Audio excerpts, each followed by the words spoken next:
Welcome to the special MovieGainz podcast. We are here about to discuss our most anticipated films for 2024. So what we'll be doing is we'll be going through our top 5 unranked, least anticipated. Then we've got 5 honorable mentions, and then we'll get into the meat, the top 10 most anticipated for 2024.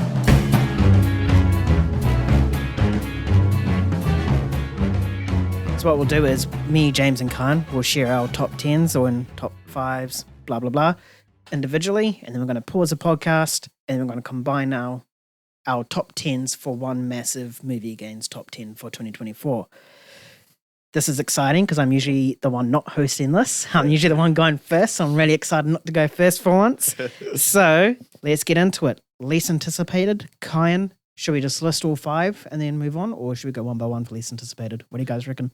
Did you end up doing your least anticipated? No. So I think me and you only got least anticipated. Okay, so James, you and I will just list our 5 and then we'll go from there. Okay, easy. I will start then. Right now? Okay, Mhm. cool. Madam Web. I don't trust Sony. I didn't like the look of the trailer. I don't like the concept at all. Really, there's not much for me to be excited about. Going with an open mind. Hopefully there's something good there. But I just can't trust Sony with this kind of stuff. Next one I got is Kung Fu Panda 4. Worst director in animation history. If he ruins this, he might be. Genuinely believing that, by the way. The trailer didn't do anything to make me feel like this was going to be any better. I don't see any reason for this movie to be told. Next one I got is Rebel Moon Part 2, The Scargiver. We've seen the reviews for the first Rebel Moon. Zack Snyder is not a competent storyteller. He doesn't really know how to write very well, and I think it's quite evident in this point of his career. But it will look nice, so it's okay. Otherwise, my next one I got is Garfield, the movie. We absolutely scolded that movie when we looked at the trailer and discussed the trailer. It looks horrendous, and Chris Pratt does not feel like Garfield at all, and I don't know if the movie's going to capture what Garfield really is or what the character embodies, so I have no faith in that. And my least anticipated is If. It's If. I really want to give John Krasinski the open mind here, and I will try to my very best ability. And I'm a massive Office fan, so I'm always rooting for those guys. But boy, that trailer, I don't know if I've cringed at a trailer like that in a couple of years. Like that was really hard. Like we watched it today with Kai, and it was so hard to get through. Yeah, I don't know if I could sit through. If the movie's like that for 2 hours, I don't know if I could finish it.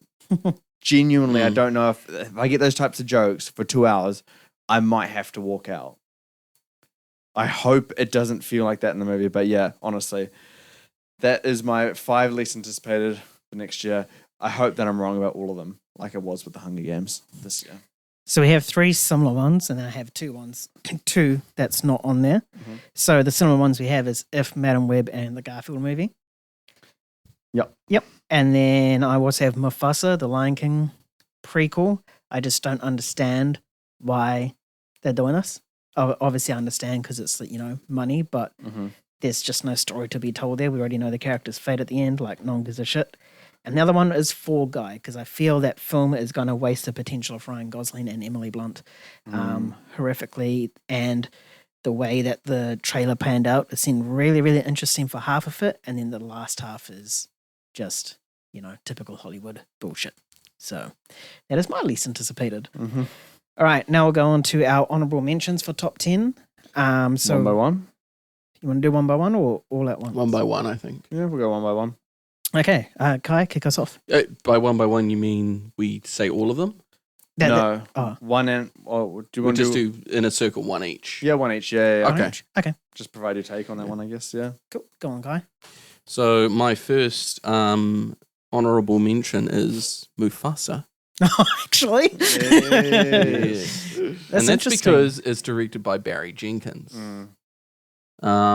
Which is very surprising to know because, I don't think we've seen Disney put this much bank on a renowned director like this in quite a while. Barry Jenkins, if you don't know, he's director of Moonlight and If Beale Street Could Talk. these are Great best films. picture winning films. Yeah. But he's been put into the Disney formula. Correct, he has. But when you have someone within that Disney formula producing maybe a story about a character like Mufasa outside of the confines of a remake, you might get something interesting. You might get something worth telling. Because the problem with the Lion King remake, is that it's a remake. It's the Lion King animated film in CGI, but worse. It's just a worse version of it. So, with this, we might get something different. This is a bet by me. I'm not banking on it being a great movie. In fact, I'll probably be wrong. But Barry Jenkins is a solid name. I can't deny it. You can't deny it. And I might as well just pass it over to Nan because I got Mufasa the Lion King as my honorable mention as well. Yeah, I mean, Barry Jenkins, I have to have some faith in it.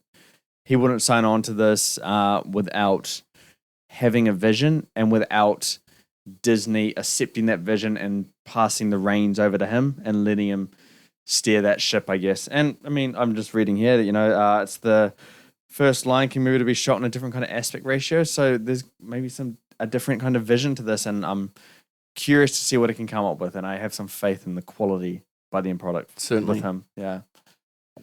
Oosh. My one is Dune Part 2. No way. Not joking. again. No. Oh boy. I was ready to walk. I had to do that joke. If you guys newly listening, last year I put Dune Part 2 in my honorable mentions, and these guys blew up at me. You got roasted. Yeah. So I'm somewhat thankful it got delayed because it gives me a redeeming factor this year. But I just had to do that for your guys' reaction. Oh, I was. No, mine's Ballerina. It's Joseph. What's his name? Joseph. Who's it? Oh, Chad Stahelski. Okay, there was one a little far off John or Joe. No, I was processing through. So he was the creator of John Wick, and he is pretty much the producer for this. I know the director has done some of the Underworld stuff, which is quite hit and miss, but also stars Ana de Armas, and it's based in that realm of John Wick. We all know John Wick is a good franchise. The Continental was a bit hit or miss, but I do have faith that the Ballerina can capture, what makes John Wick so good. For the record, I love the Underworld movies, at least the first two. That's why I said some hit or miss. Oh, yes. Fair enough. All right. What's your next one, Kai? My next one is Twisters. And that is for a couple of reasons. One, Twister was a childhood movie of mine, and I loved it. It's extremely rewatchable and very entertaining. And secondly, it's directed by Lee Isaac Chung, who did Minari. Oh, wow. So it's, again, it's another sleeper hit. Sorry? I don't quite remember. Let me have a quick... Is that Glenn Powell? It very well could be. I don't know the casting here. It's not really showing me. Glenn Powell. Yeah. Kernan Shipka. And Daisy Edgar Jones. Yeah, a few big names. Oh, David Corenswet. Oh, wow. Yeah. Yeah, Superman. quite a stacked cast. Yeah. I'm actually very, very optimistic about it because of the team behind it. Yeah. And I think that we're overdue for a really good kind of like natural disaster movie that is done competently. Yeah. In a fun way. That's true. That one sounds pretty good. I might as well pass it over to Dan because I got Ballerina as well. You guys are doing them all before me. But yeah, Ballerina. I don't have the most faith in this one just because of the crew behind it. And but I do have some faith in Ana de Armas. If she can kind of do what she did in No Time to Die and more, then I have full faith that she can pull this role off, even though it's quite a physical and taxing role in that sense. It'll be interesting to see how they kind of expand the John Wick universe outside of a John Wick film. So, yeah, if they bring that kind of energy and the action back again, I'm fully down for something like this. Yeah. My one is Joker 2. I'm not going to pronounce the full name because I probably can't. Not in the top 10. No, it's not in the top 10. I did enjoy the first Joker and I enjoyed what it did with it. But I feel I'm not sure where the story's going to go with this one. We have a somewhat older Joker Adding in Lady Gaga's Harley Quinn is going to be so interesting, and that's probably one of the most things I'm really looking forward to. It is based on a musical, and you guys know me, I'm not a big fan of musical films. But yeah, I think Joker 2 definitely deserves something to be on my watch list, especially honorable mentions, but just not quite top 10. Oh, fair enough. It's quite a surprising one, but again, you are tend to be averse to musicals, hey? Yeah, I'm not a big fan of them. All right, so on to mine. I'm going with Megalopolis. It's Francis Ford Coppola's next film, and he has not done one in quite some time, especially at the scale. The film itself has quite an interesting premise. It's about an architect who wants to rebuild New York City as a utopia following a devastating disaster. I completely forgot about that film. Yeah, I did forget about that movie as well. Yeah, it has Adam Driver, Aubrey Plaza, Natalie Emmanuel, Shia LaBeouf, Jon Voight, Forrest Whitaker, a whole bunch of Giancarlo Esposito, just a whole bunch of stat cast members. And I'm just excited primarily due to the concept of like some crazy, like Roman worshipping, like maniac wanting to rebuild New York City into a utopia. I think that's a fascinating concept, and I'm interested. It'll be interesting to see how Coppola pulls it off. Absolutely. Yeah, that's the part where I'm kind of iffy. Yeah, isn't it his like pet project? This one, in a sense, doing it for a while. He's been wanting to make it for quite some time. Passion piece, I guess. Mm-hmm. Yeah. Honorable mention for me, I got Argyle. I still believe in the movie, just because I believe in Matthew Vaughn and how his films kind of resonate with me. Not like deeply emotionally or anything, but I just have such a blast with them. I always go in and have the best time and come back out and just really enjoy those experiences. And I don't see why Argyle can't do that. It'll have its issues. Storytelling won't be 100% or whatever, but I just know I'm in for a good time, and it's a safe bet for me to put that one down on the honorable mentions list. Fair enough. Mine is the untitled Jordan Peele movie. Okay. Jordan Peele, he's made 3 good films, with Get Out being his best one. I really... I don't know, I'm more on the Nope side, but yeah. Nope side? Really? Yeah, I loved Nope. Oof. That's a hot take, I feel. Yeah. I don't know. Yours is the hot take, I feel. Get Out's the solid choice. Yeah. I think it's awkwardly that Us is the weakest of them, but I think Nope is a fantastic movie. I think it's... I'm not saying it's a bad movie, I'm just saying... Yeah, he's done all good stuff. Yeah. I don't know. I think it just really depends how you look at it. I mean, like Nope is very it's very layered like Get Out. There's a lot of like hidden messaging in it. I feel like it's pretty straightforward. Well, I mean, the concept, the base concept is, but there's messaging in it, like beneath those layers. I think that is really hard to pass, but when you pass it, you can almost like kind of see what he might be saying. And because I was like looking into it afterwards, and he just said, "No, that's kind of what it is. It's on the screen." I was like, "Okay." How do you mean? Peele. Yeah, he said like there's no like hidden things to it. It's just that's the monster or whatever it was. No, I don't mean the monster. I mean like his the hidden thematics of it and all that kind of stuff. I'm sure he didn't say there are no themes at all. No. He said it's not as deep as people are trying to like look into. Okay, it. yeah, I'm sure there are but crazy. It's not always about that. Like, yeah. So yeah. Anyway, I like Jordan Peele's... Anyway, I really like Jordan Peele as a director. I think he does that horror thriller sort of balance really nicely, and that's probably why I really like it, because he tends to dive more into the thriller basis. So there's literally nothing about this movie except for it's coming out next year. We don't have any premise or actors tied into it, but I'm sure whatever it is, it's going to be fantastic. Okay? Agreed. My next one on my list is Wolfman. What? Yeah, I've never heard of that. What is Wolfman? Yeah, Wolfman. It's an upcoming movie by Leigh Whannell. He did The Invisible Man. Oh yeah. Yeah, and his next film is Wolfman, and it stars this actor that I've really been enjoying a lot recently. Sorry, let me just check his name. 2024 movie. I always forget his name because he's only been in like 2 things. Christopher Abbott. And he was in like Possessor, which is a Cronenberg movie. Brandon Cronenberg. And Comes at Night, which is an A24 movie. So he's in a whole bunch of like very like low down indie sort of horror. But Wolfman originally was going to have Ryan Gosling. Wow. But Ryan Gosling shifted To Fall Guy. Apparently to Fall Guy. Which is a shame because Leigh Whannell has proven himself to be a fucking excellent director after not just The Invisible Man, but Upgrade as well. I've heard about that movie, yeah. Yeah, a lot of people love Upgrade, and it is a great movie. And he's just proven himself a really fantastic director. So I'm excited for Wolfman. I am going to go the Jordan Peele movie as well.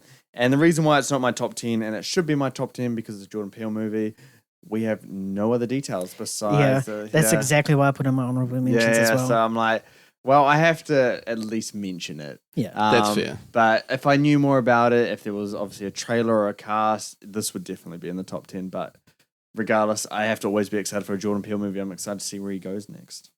That's fair. Mine is Inside Out 2. I was a really big fan of the first one, and I'm quite intrigued for this one. You know, introducing different elements and just seeing how the old emotions. This is an Elemental, mate. This is an Avatar either, right? New emotions, you know. So just seeing the old emotions interacting with the new ones and just seeing like the chaos that will eventually happen. I think, it could be a good one to keep an eye out for and hopefully put Pixar back on the map a little bit more. Yeah, fair. My last honorable mention is Civil War by Alex Garland. He's not part of my main list here. I'm apprehensive. I've already explained my reasonings behind why I'm a little bit apprehensive around Alex Garland. I don't think he's quite mastered character writing. I think he can do a relatively good job with it, but not enough to really carry a film to that level of greatness. Devs is a huge example of faulted character writing that really, really misses the mark and lets down the entire concept. He's great at concept, but again, not so great at character writing. Right. That's fair. My last... This is the last one, eh? Last... second to it. Oh, yes, last. It's last, yeah. Come on, host. You gotta keep keeping track. I'm just so used to being last. Yeah. My last honorable mention, Nosferatu. Is that her? I was like, is that pronunciation? That's correct. Yeah, that's correct. I keep wanting to say what I said before the podcast. Yeah, I don't know what. Not Nostafario. What is Nostafario? What is that from? I don't know what that's. I don't know. from. I've had that ingrained in my head for so long. Okay, Nosferatu. Because I don't like the concept very much. It doesn't intrigue me or interest me at all. But I love the cast and crew. It's so much to the point where I have to put it on despite having zero interest in the concept of the movie itself. At least with the Northman, I had a very strong interest in the concept and the plot alongside the cast and crew. Right. So, but I know we're going to get quality. Eggers is very good at what he does, and I'm starting to, I guess, get a lot more friendly with his kind of films. It's hard, but I feel like I'm getting a little bit more accessible to them and enjoying them a little bit more as he keeps releasing them. So it's one I'm going to keep an eye out for. On Christmas Day, Peele and Nosferatu coming out the same day. That's going to be one hell of a double feature. Boy. Hell yes. Yeah. Nose for Peele. Pardon? Nose for Peele. I'm trying to create the next Barbenheimer. But Nose for Peele. Well, we don't know the name for Jordan Peele's next film, so this is what it is until announcements being made. My last one is Deadpool 3. Ooh. Yeah.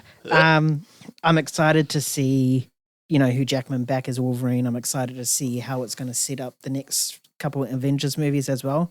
But the thing that's sitting at the back of my mind is that it is part of Marvel and Disney now, and just how much watered down of a Deadpool we're going to get.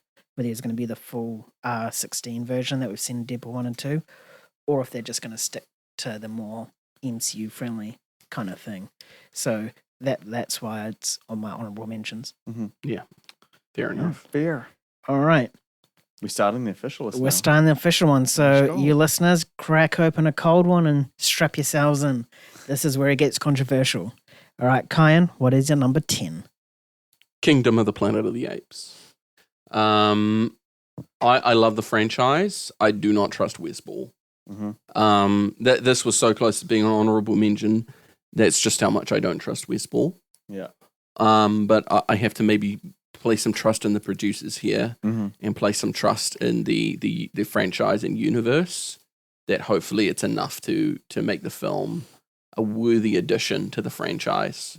I hope so, and I hope Westball brings it home. But yeah, I mean, I'm excited at purely largely because I love that franchise and the universe so much. Yeah. And that's really the only reason. Fair enough. My number 10 is Challenges. You guys remember that movie? I've seen it on a list somewhere, but Yeah. I don't know what it is. It was meant to come out this year, but then the writer's strike pushed it back. So we've gotten a trailer and an early look at it. It was going to be entering the film festival circuit and perhaps on the awards conversations. So it's directed by Luca Guadagnino. Guadagnino, eh? Yeah.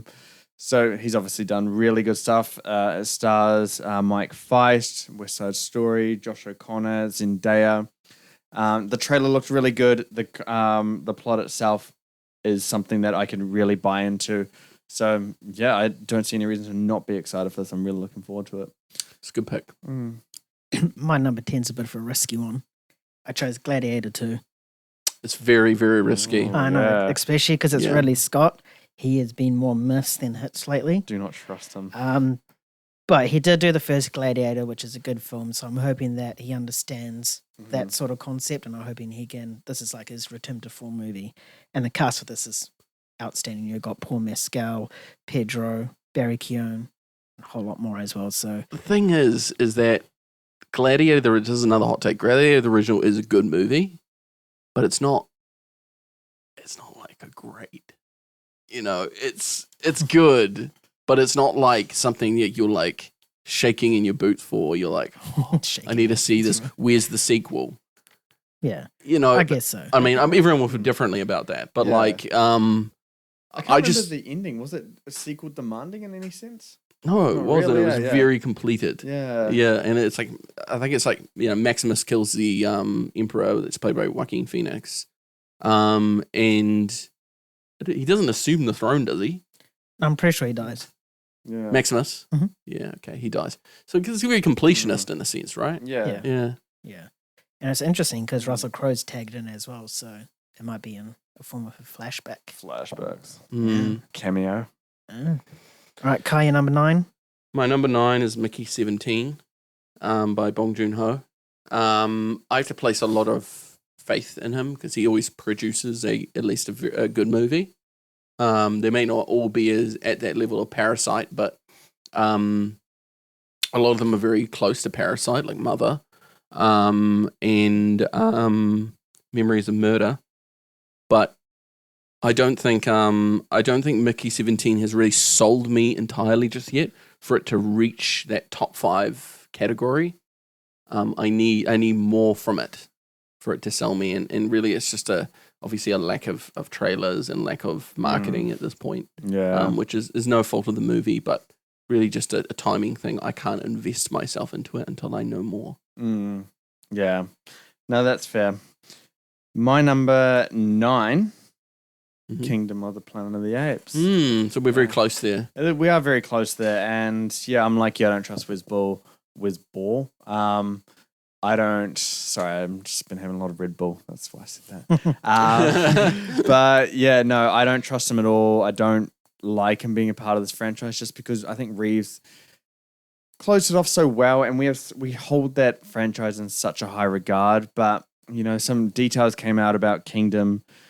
I think in the last few days actually that it takes place 300 years after I did that hear movie. That. Yeah, and I'm like, okay, I can buy into the idea that it's not the same story at all, but it is in the same world. I think that's a lot easier for me to be like, okay, I can see it working. It doesn't have to be Reeves' quality or continuing that story. It can be its own thing at the same time. And yeah, I think the first trailer was good enough. It kind of just looks like Disney-ified 20th Century Fox Planet of the Apes movie. That's how I'd put it. Yeah, it's like all that grounded cinematography seems to have been slightly wiped away or eased back, and it's like that's a shame because that's a huge component to what grounded the apes into something you take more seriously. Yeah, definitely. My number 9's the same. Kingdom of the Planet of the Apes as well. Oh, nice. Yeah. I did enjoy the Matt Reeves trilogy, and I'm on the same boat as both of you guys. Don't trust Wes Ball, but what Matt Reeves has done with that has literally built a foundation for it to be built upon, and I guess this is what they're doing. Just hopefully Wes Ball understands that and understands the universe to actually make it a hit. Yeah. All right, number 8. Colin? My number 8 is Joker. Faux le deux, or however you pronounce it. I am not French. Joker 2. Let's call it that. Grazie. See. Yeah, Joker 2.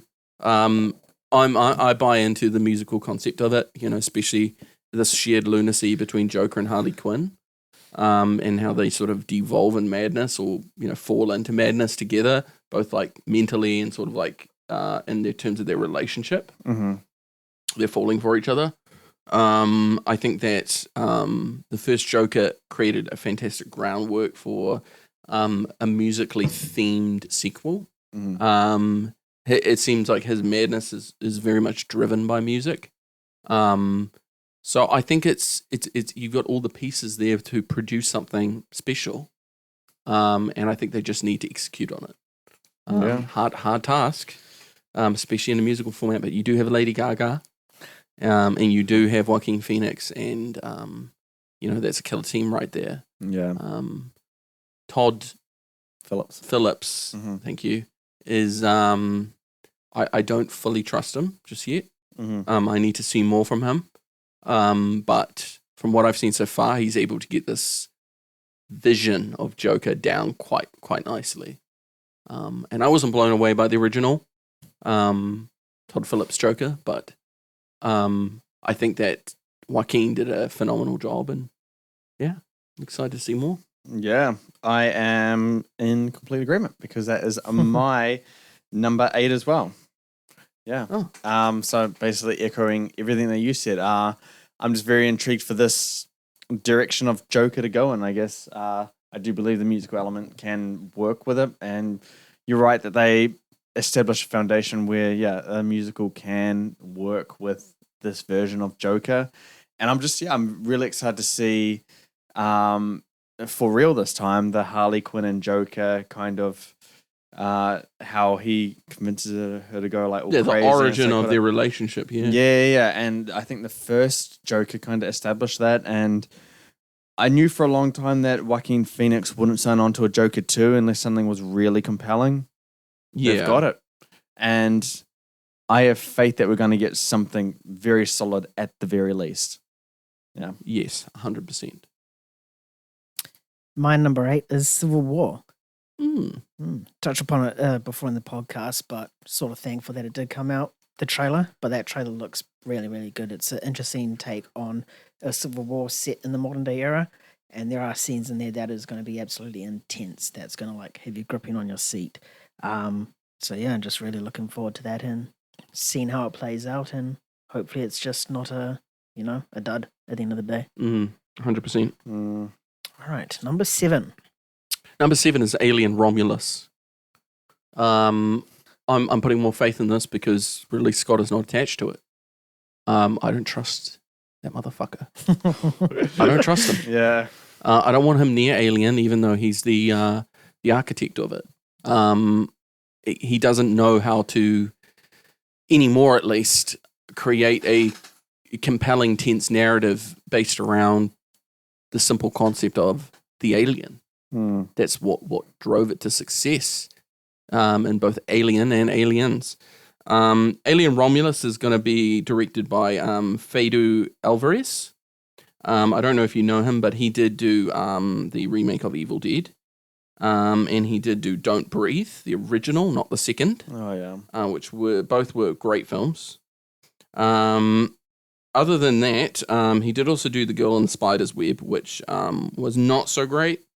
But overall, I'm very convinced by him as a horror director. Yeah. I think that he's going to be able to produce something that goes back to its roots correctly. Yeah. Yeah. I've got faith in him. Mm-hmm. Let's just put it that way. It's funny, Ridley Scott said that the movie's fucking amazing. Yeah, I don't trust anything Ridley Scott says, but Yeah. great. Maybe that's half a point of trust. Yeah. Yeah. So we'll see. Yeah, I just don't have faith in that universe at all. I need to see something or like a clear direction on where they're going with that franchise. For my number 7, I got A Quiet Place Day One. Man laugh there. I assume that says as well. But A Quiet Place Day One, it's obviously going to be the origin story of these aliens coming down to Earth on the origin story of A Quiet Place. And the concept is intriguing enough. And so I really want to see the origin story to that, how the humans discover they're attracted to the hearing. I think that's a very interesting concept. And then it's not directed by John Krasinski because for some reason he wanted to do If. So if that, because Michael Sinowski is the one doing this now, and we know this guy. Pig. Yeah, his directorial debut for Pig. That was a really highly rated movie, a movie that I thoroughly enjoyed a lot. And he's coming on to do this, and I think it's a great addition. You got Lupita Nyong'o, Alex Wolff a part of this, Joseph Quinn. I think we could be in for a surprise here. It's a bit of a gamble at this part, but one that I'm really looking forward to regardless. No doubt. Bang on the money. Yeah, that laugh gave it away. A Quiet Place Day One for me was my number 7 as well. Pretty much the same reasons as you said as well. I think there's a lot to be explored in this universe, and I think the most interesting thing is how these creatures came to Earth and pretty much took over the entire planet. So hopefully we get to see that in this film. Number 6. Cool, number 6. My number 6 is Quiet Place Day One. Oh, I didn't know you would have it on yours. I did. I'm very excited because one of my favorite parts of Quiet Place Part 2 was the opening. And it gives you that very tense energy of on the run. I love movies that open as the beginning of an apocalypse. Like currently happening apocalypse. Because at least in some way you can resonate with that and be like, oh shit, like what if that happened? Yeah, what if that happened? You're like, what would I do in this situation? You're just sort of freaking out. You're really rooting for them, and you're just seeing the decay of society as it goes along. It's not like post-apocalypse. Like it can have this problem where it's like everything is just like an abandoned building that's rubble, and it's like okay. But current apocalypse, you get so much more context on like how things are breaking down and deteriorating. Yeah, how people are dealing with the conflict and with the apocalypse itself. Just be very interesting to see how normal day humans will be reacting to these creatures. And having to adapt to these creatures' method of hunting, which is by sound, and who's smart enough to figure it out and who's not. And it's just a very fun and engrossing concept that I think is heightened by the fact that it's a day one apocalypse. No, I'm really excited for that one. My number 6, Civil War. Basically the same as what you guys are saying. I really like what Alex Garland's done before. I really love the look of that trailer. The concept of it, I think, is something that's very interesting, and I think it's timely in a sense that can have, I guess, kind of interesting commentary that has something interesting to say. We'll see if it actually can come to fruition or whether, A24 is kind of going into that mid to high budget tier and that blockbuster feel to it. But from what I've seen in the trailer so far and what I've heard about this, I'm looking forward to it, and hopefully it's another A24 banger. Yes. My one is The Bike Riders. I think that's already... yeah, it's already got some reviews out for it. It's pretty much based on outsiders of a biker gang wanting to wanting to change. Oh, that seems so sarcastic to me. No, I'm being very genuine. It only just got delayed because Disney took it off the. Was it Focus Features took it off the release slate, and then another studio picked it up and put it in in June next year. Yeah, so there's a bunch of reviews already out for it. Yeah, so it was based on outsiders of a motorbike gang pretty much wanting to change the culture of the original group's thing. It stars Jodie Comer, Austin Butler, and Tom Hardy, and a lot more. Mm-hmm. So I think that concept, along with those actors, they're all really great, fantastic actors. So my number 6. I've heard great things about that movie. Yeah. So I'm really excited for Bring it on. All right, top 5. My number 5 is Jordan Peele's upcoming film. Oh shit! Oh damn! I place high regard on Jordan Peele because he's not made a bad movie yet. Nope. Correct. No, you're wrong. I'm agreeing with you.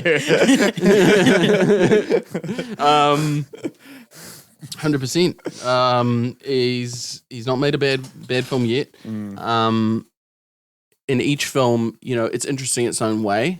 It sees something differently in its own way. It gives me these feelings of.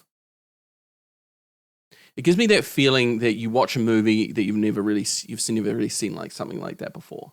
Every time I watch one of his movies, I've never seen something quite like that before. Even if I'm not as into Us as I am into Get Out or Nope. Yeah. Whenever I watch his movies, I get that feeling, and it's original.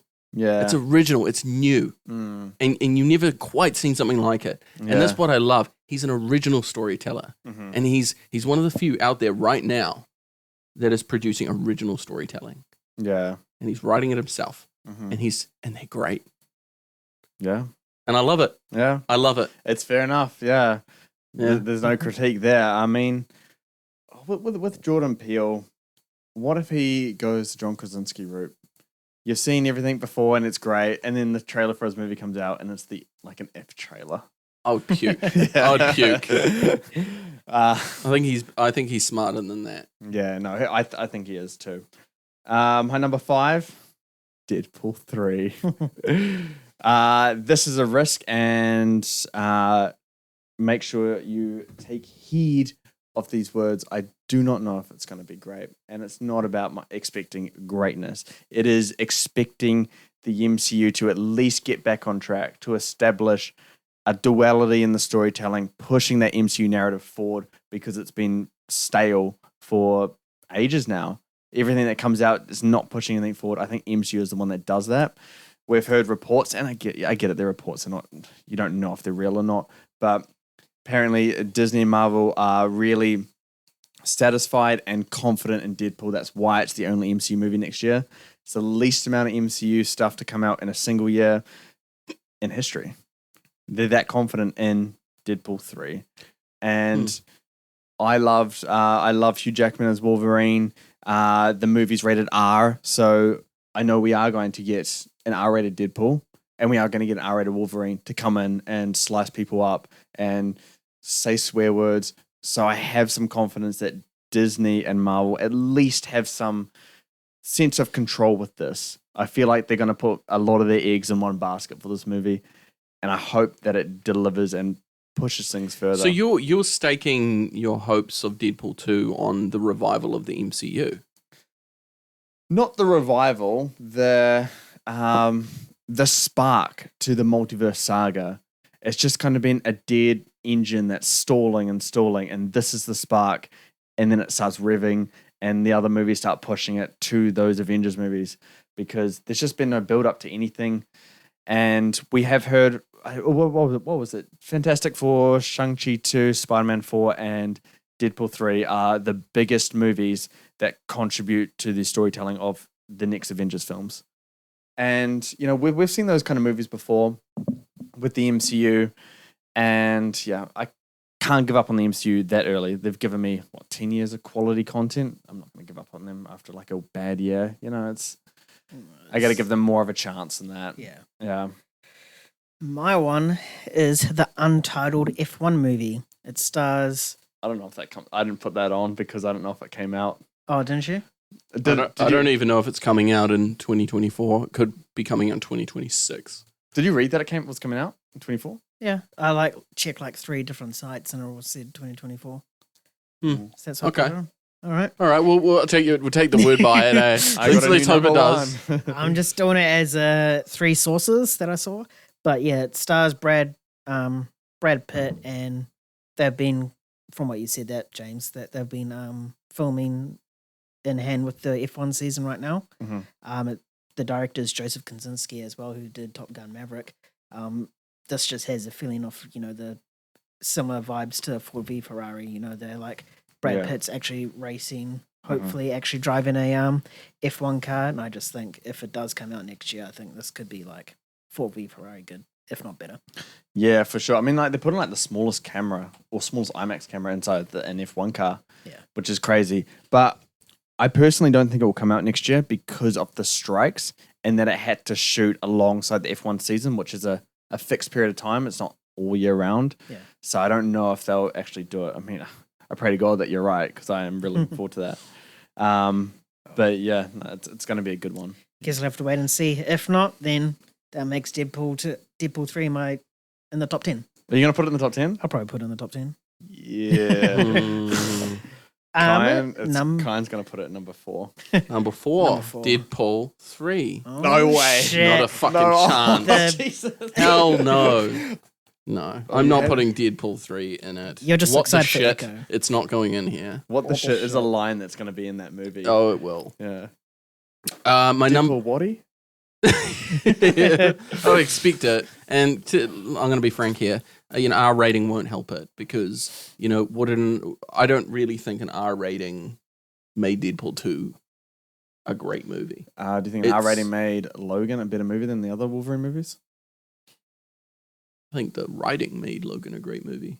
It was actually nominated for writing, so yeah. Yeah. But I think the R rating allows more freedom to at least be better. Not a guarantee at all. I do agree, but I think with the concept of Deadpool, it allows for him to be more gratuitous, which is that shock value that really heightens his character. Yeah. But just because it heightens Deadpool's character and that shock value, it doesn't necessarily make the movie good.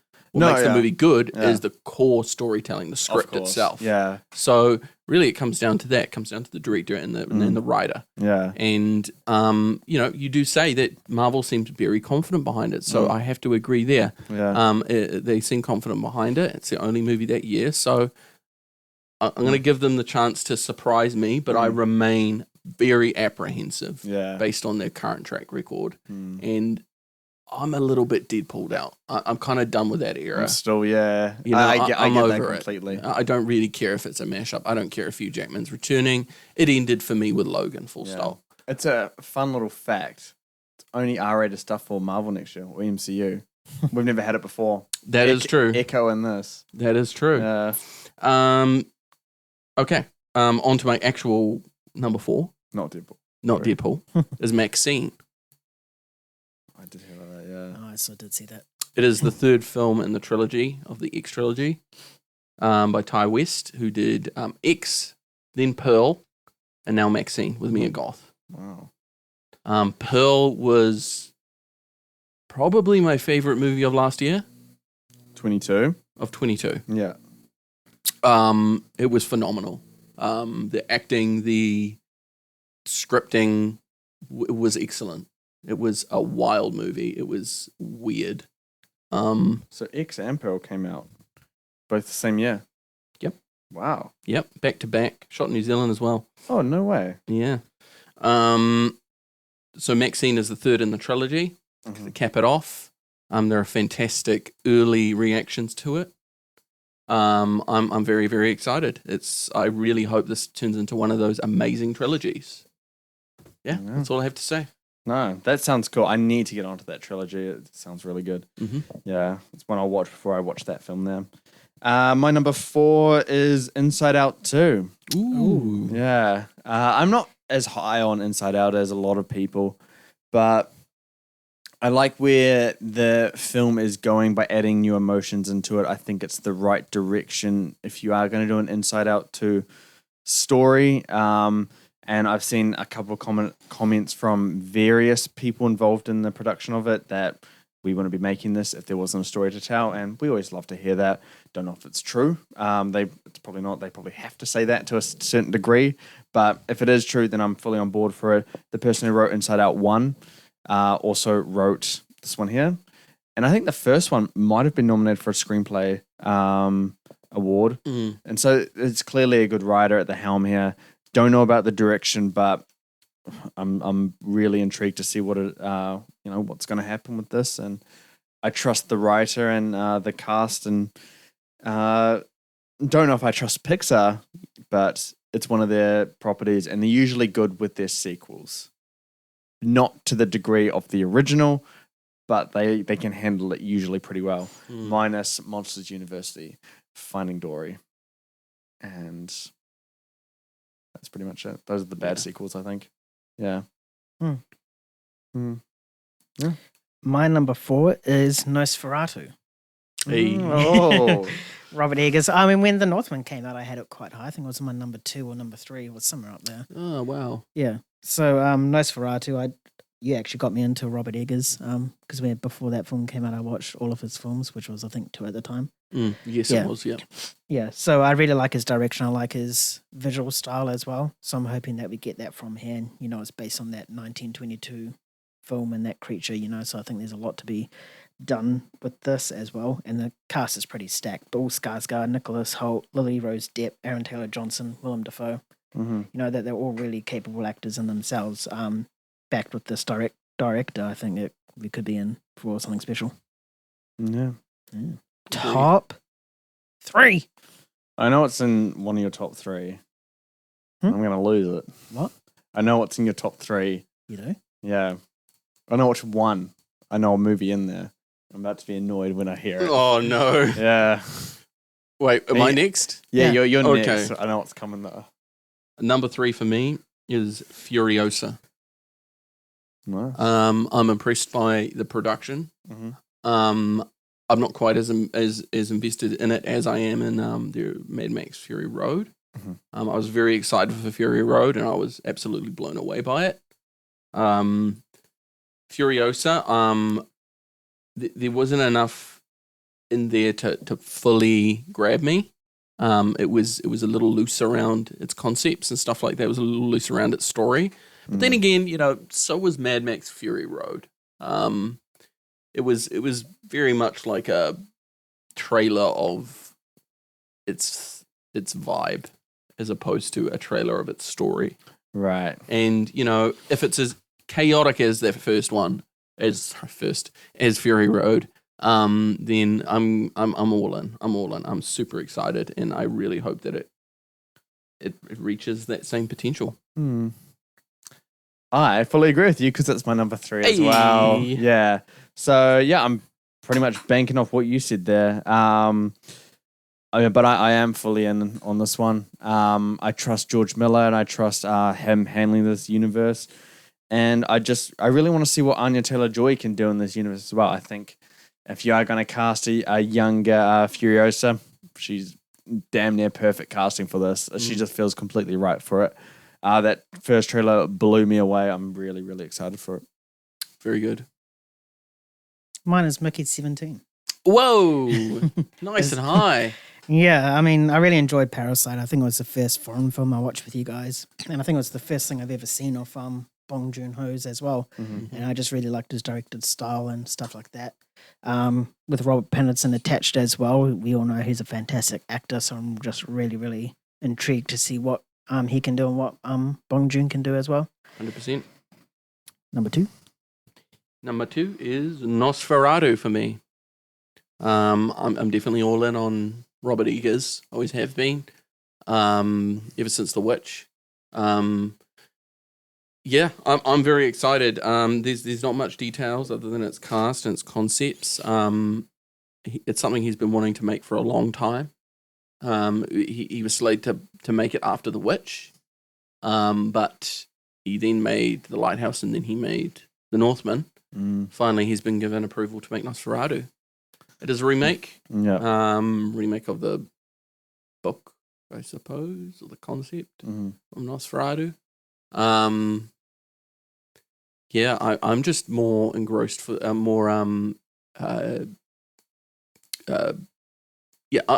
I just want to see that style. I want to see that style come out, and I want to see the vibe come out. I love that sort of style he produces. Yeah, that's fair. My number 2 is Mickey 17. Yeah. Bong Joon-ho, Robert Pattinson. There's a stat cast in there. Toni Collette, Stephen Ewan, Mark Ruffalo. There's a lot of people attached to this. It feels like Bong Joon-ho in Hollywood in a way.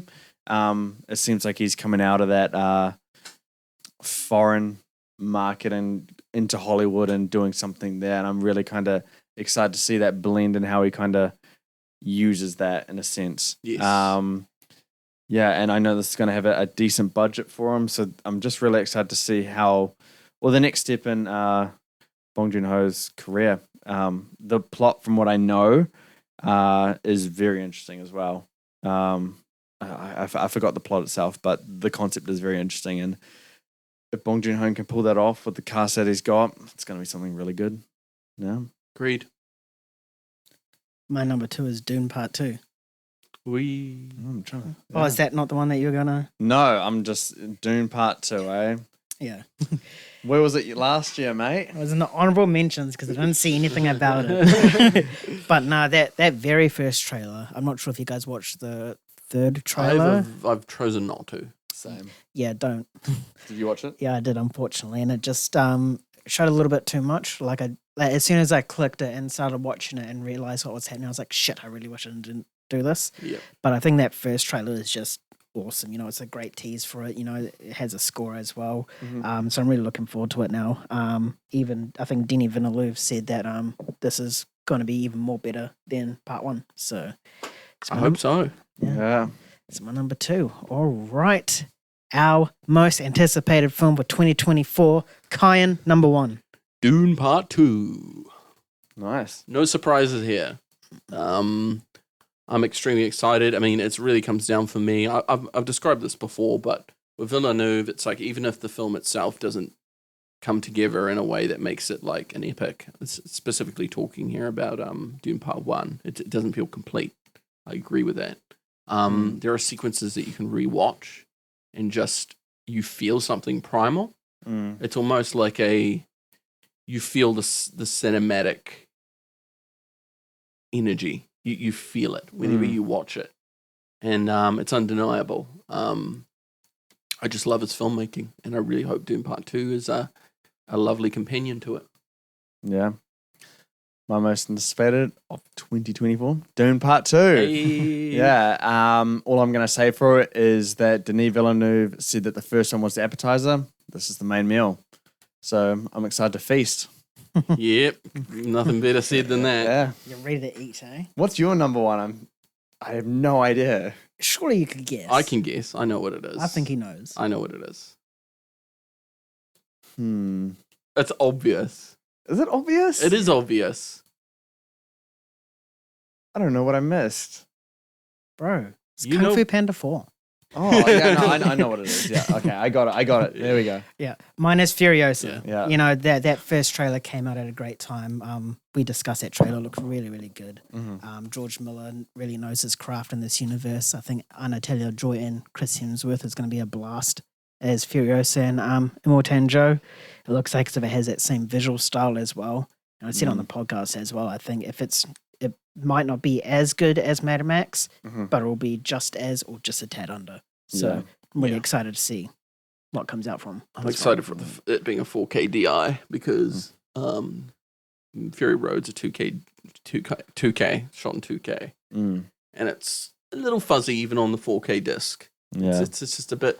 It looks like a high resolution VHS. It has this very like cracked up look to it that looks a little bit fuzzy and crackly. It's intentional. I'm sure it is. Brings you into the image more. Yeah. So yeah, that is our individual top 10 for 2024. We're now going to pause the podcast. We're going to collate all of our lists together into one super MG list. So bear with us and we'll be back with you in a second in your time.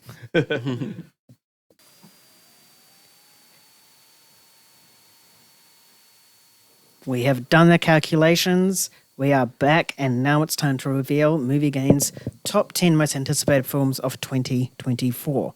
So at 10, we have Maxine. 9 is Inside Out 2. 8 is Joker 2. 7, Civil War. 6, Kingdom of the Planet of the Apes. 5, Nosferatu. 4, A Quiet Place Day 1. 3, Mickey 17.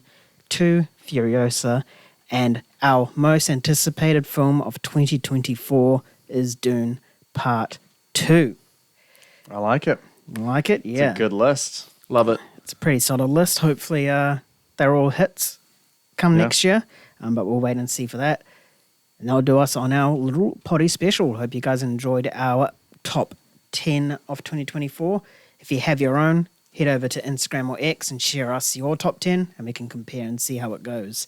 Head over to MovieGainz.com to see all of the reviews that we do, along with box office content, Oscar predictions, and physical media. And if you want to listen to other podcasts, head over to Spotify, wherever you pod from, search Let's Be Real and give us a listen. Thanks everyone for listening to this special. We'll catch you on the next one. See ya. Peace. Bye-bye.